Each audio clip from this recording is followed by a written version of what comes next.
ยสงสัยกันไหมครับว่าคำว่าทารุณกรรมสัตว์ที่เราได้ยินกันบ่อยๆเนี่ยในทางกฎหมายจริงๆแล้วมันหมายถึงอะไรกันแน่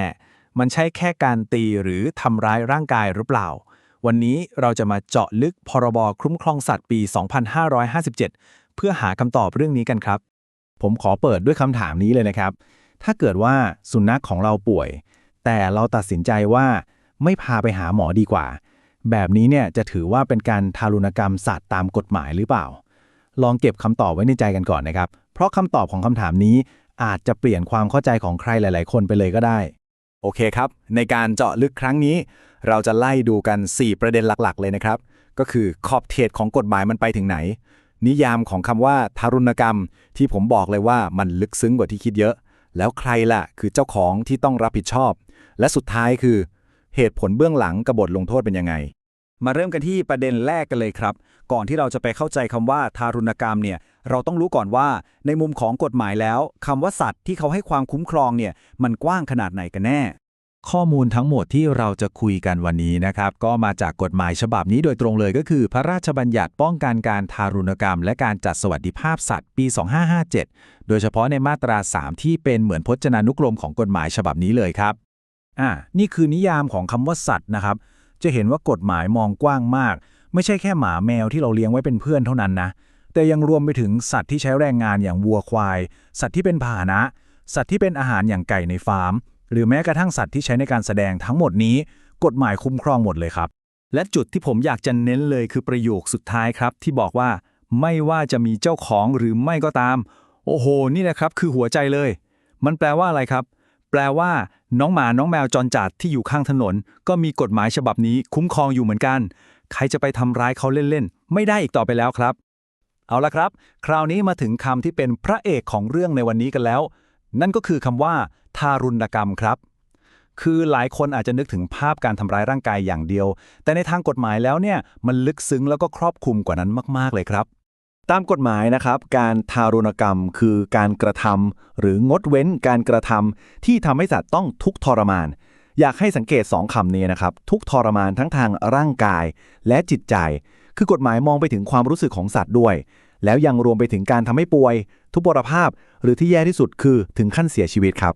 ดังนั้นประเด็นที่สำคัญที่สุดอาจจะไม่ใช่แค่การลงมือทำนะครับแต่คือการละเลยไม่ทำก็ถือเป็นการทารุณกรรมด้วยเหมือนกันอย่างเช่นการจงใจไม่ให้อาหารไม่ให้น้ำหรืออย่างเคสที่เราคุยกันตอนแรกเลยครับคือการไม่พาสัตว์ป่วยไปรักษาทั้งหมดนี้เนี่ยเข้าข่ายทารุณกรรมได้หมดเลยนะครับรวมถึงการใช้งานสัตว์ที่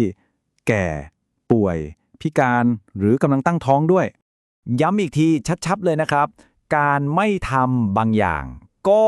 คือการทารุณกรรมสัตว์ในทางกฎหมายได้เหมือนกันนี่คือข้อความที่ผมว่าทรงพลังมากๆจากกฎหมายฉบับนี้เลยครับมันบอกเราว่าการดูแลเอาใจใส่มีความสำคัญไม่น้อยไปกว่าการไม่ลงมือทำร้ายเลยพอเราเข้าใจแล้วว่าอะไรคือการทารุณกรรม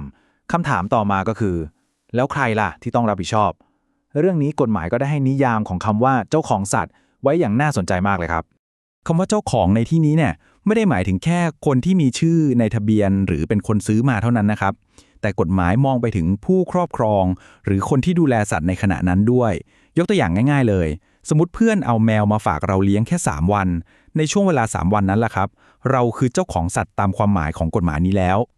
และเมื่อเราอยู่ในสถานะเจ้าของปุ๊บมันก็จะมาพร้อมกับหน้าที่ในการจัดสวัสดิภาพสัตว์ทันทีครับซึ่งก็คือหลักการพื้นฐานมากๆเลยก็คือต้องดูแลให้เขามีความเป็นอยู่ที่ดีมีอาหารมีน้ำให้เพียงพอมีที่อยู่ที่เหมาะสมและที่สำคัญคือต้องดูแลสุขภาพอนามัยให้ดีตามประเภทตามสายพันธุ์แล้วก็ตามวัยของเขาด้วยครับเอาละครับเราเดินทางมาถึงส่วนสุดท้ายกันแล้วเราจะมาดูกันว่าทำไมกฎหมายถึงต้องให้ความสำคัญกับเรื่องนี้ขนาดนี้และถ้าเกิดว่ามีคนทำผิดจะมีบทลงโทษอย่างไรบ้างนี่คือประโยคที่ผมว่าเป็นเหตุผลที่ทรงพลังมากๆของการมีอยู่ของกฎหมายฉบับนี้เลยครับกฎหมายระบุไว้ในเหตุผลท้ายพรบชัดเจนเลยว่าที่ต้องคุ้มครองก็เพราะสัตว์เป็นสิ่งมีชีวิตที่มีความรู้สึก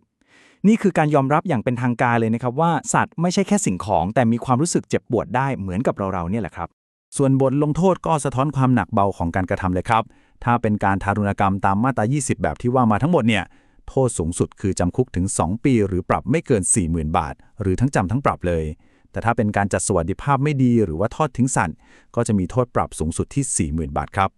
ทั้งหมดนี้ก็คงทำให้เราเห็นภาพแล้วนะครับว่ากฎหมายไทยมองไปไกลถึงความรู้สึกของสัตว์จริงๆ สุดท้ายนี้เลยอยากจะชวนคิดต่อครับว่า